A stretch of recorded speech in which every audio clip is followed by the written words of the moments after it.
Morning. Welcome back to the Retirement Report. I'm Hank Parrott, your host. All right, I'm going to share with you some more about investing today, but I'm going to set the stage a little bit to understand a little more about this. So again, in an introduction to the book, one of my favorite quotes was from Eleanor Roosevelt, and it said, "Learn from the mistakes of others. You can't live long enough to make them all yourself."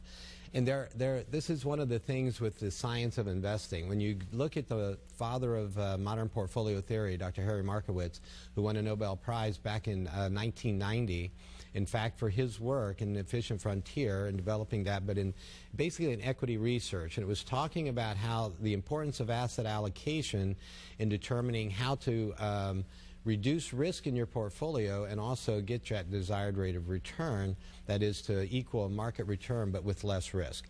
Because it was always said the only way you can get a higher return is to increase risk. And that still applies to a certain degree today, all right? The equity component of your portfolio, the higher that percentage, the higher the risk, and by that I mean volatility. Now, there's another factor of risk, okay? Risk as in volatility simply means ups and downs.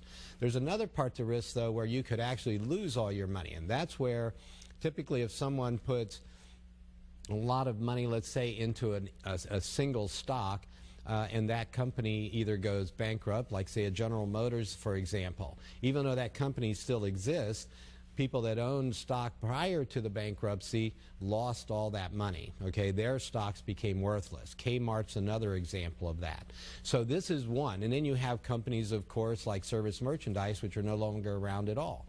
And when those companies go out of business, obviously there's another one, an Enron, and there are many, many examples of companies that have gone out of business and people have lost all their money that had all that money that was tied up in that specific company. Now, if you're properly diversified, however, so let's say if I have a portfolio and it's got 12,000, 16,000 individual unique companies, okay, singular companies.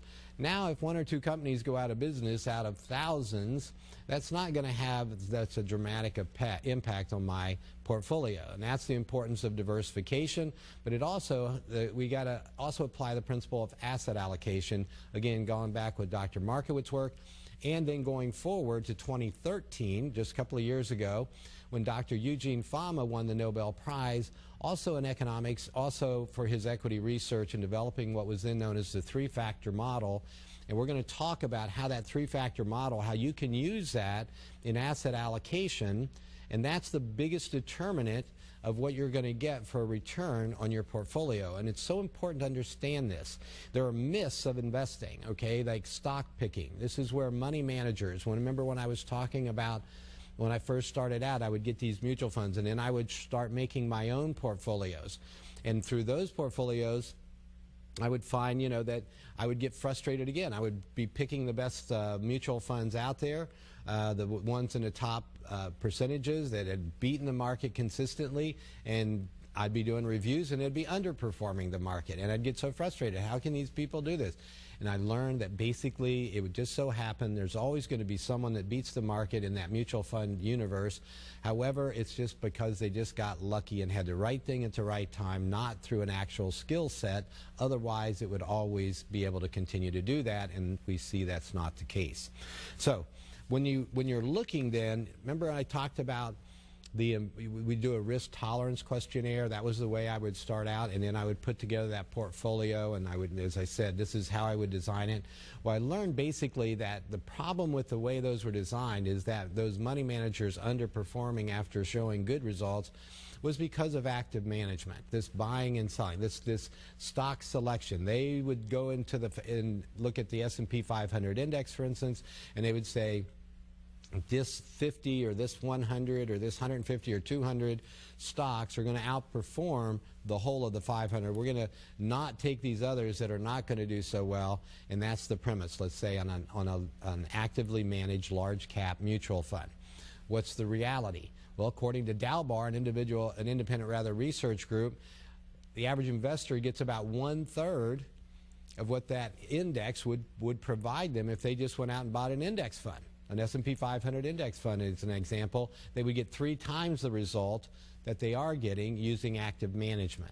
Part of that is, again, that stock selection. Another is market timing. all right, getting in and out of the market, whether your manager's doing it or you're doing it. And by your manager, I mean your mutual fund manager, because they do the same thing. They get heavier in cash sometimes. They get a little nervous, whatever it might be.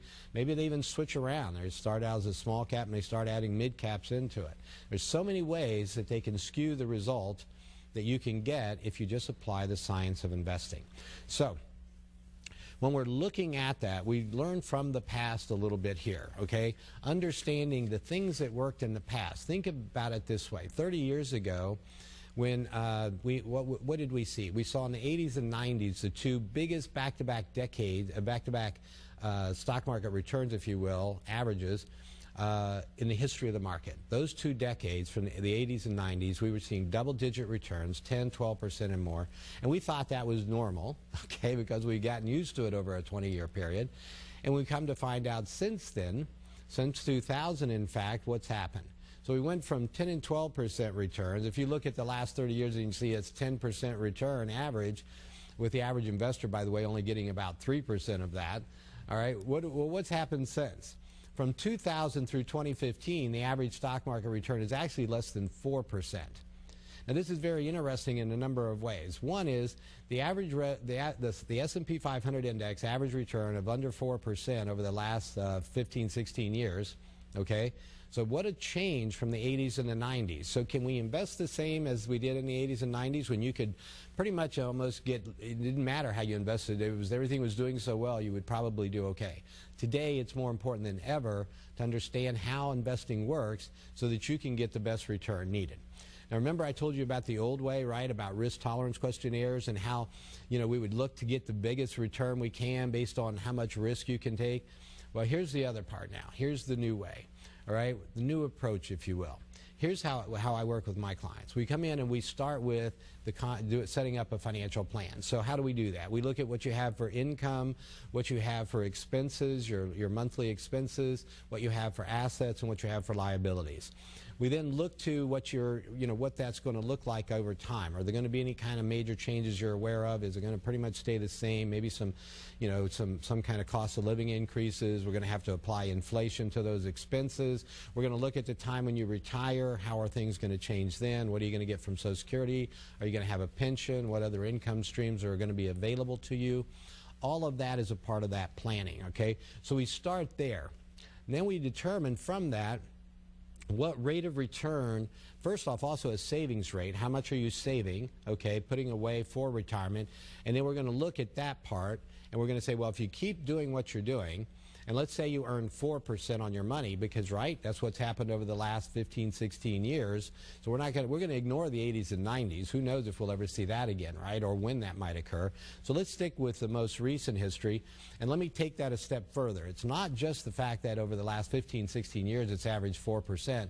What else have I reported to you before, right? John Bogle of Vanguard Funds, the founder of Vanguard Funds, he has said that over the next 10 years, expect returns of about 4%. BlackRock, biggest money manager in the world. They're the ones that have, for one of their clients, for instance, is the federal government. They manage the pensions and the thrift savings plans, which is the 401k equivalent for federal employees in the military. All right, what are they saying? Over the next 10 years, expect returns of 4%. And as I reported recently, and this was an interesting slide that we shared with you, was on the McKinsey & Company. McKinsey & Company is another independent research group, and not only did they talk about, well, I don't see the slide, but I can tell you the information, which is this. They also determined over the next 10 years, not only in the United States to expect returns of 4%, but also in Europe and Asia to see about the same kind of return. So we're looking at reducing our expectations dramatically from what they were in the 80s and 90s to about a third of that. So here's the other part of it. Are there ways that we can add some return to that? And the answer is yes, and this goes to the science of investing. So when we're comparing the market, we're typically looking at large caps. If we expand that out and we want to look at international emerging markets, we want to look at small companies as well.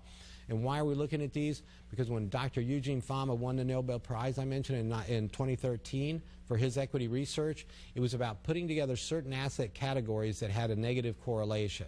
That negative correlation means when one's up, the other's down typically. That's how we're going to get this. That's going to smooth out volatility, and it's going to give us a better rate of return. All right, so I've covered a lot with you so far. Here's the other part. The new approach then is that when we start with that financial plan and we do those projections, so when I first meet with a client, this is what we're going to do, is we're going to take a look at setting that foundation so we can see what the needed rate of return is on your investments to attain your goals. Then we're going to put an investment plan together to accomplish those goals, all right? So I'm going to get into that and some more. When we come back, we're going to jump into this science of investing and how you can apply the proper principles of diversification and asset allocation to attain your goals, all right? Join me here. We'll be right back on the Retirement Report.